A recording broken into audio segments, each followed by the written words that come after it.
तो नमस्कार प्रणाम भाई लोगों, हम आप सबके छोट भाई दीपक देहाती। स्वागत है फिर से भोजपुरी के स्टार कलाकार में। तो आइए आज हम बात करता नहीं भाई लोगन भोजपुरी में कौन हीरोइन के शादी भइल बा और कौन हीरोइन के शादी नहीं के भइल। तो हम बतावता नहीं भाई लोगन, सबसे पहले इनकर नाम बाटे निधि झा और ई लुलिया के नाम से प्रसिद्ध रही। तो हम बता दें भाई लोगन की इनकर शादी हो चुकल बा और इनकर शादी हो गई बा यश कुमार पांडे से। हाँ भाई लोगन, यश कुमार पांडे एगो बहुत ही बड़ा हीरो बाने, भोजपुरी फिल्म के अभिनेता बाने।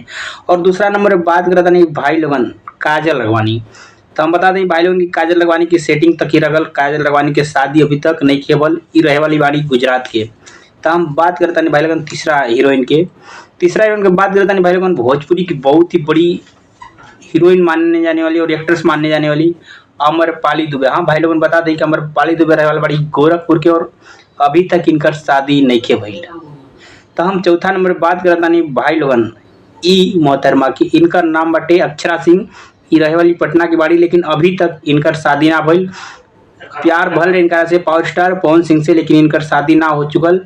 पावर स्टार पवन सिंह से इनकर ब्रेकअप हो गई और उनका साथ शादी ना भइल। तो हम बात करता नहीं भाई लोगन अब पांचवा में बहुत बड़ी एक्ट्रेस आती हैं जिनका कहे जाए बहुत सारा फिल्म में भी काम कर चुकी हैं और बहुत सारा गानों में भी काम कर चुकी हैं। दोस्तों हम बता दें कि इनका नाम बाटे आस्था सिंह।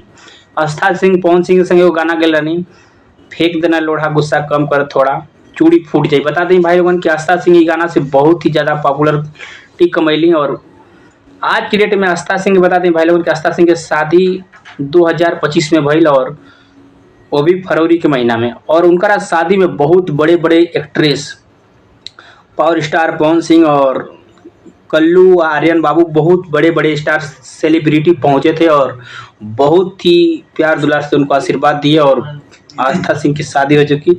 आसान उम्मीद करता हूं दोस्तों कि आप सबको मेरी वीडियो अच्छी लगी। अगर वीडियो अच्छी लगी तो मेरे चैनल को सब्सक्राइब कर लेना और फेसबुक भी देख रहे हैं तो मेरे पेज को जरूर फॉलो करना। धन्यवाद दोस्तों। जय हिंद, जय भारत, जय जय उत्तर प्रदेश, जय जय बिहार।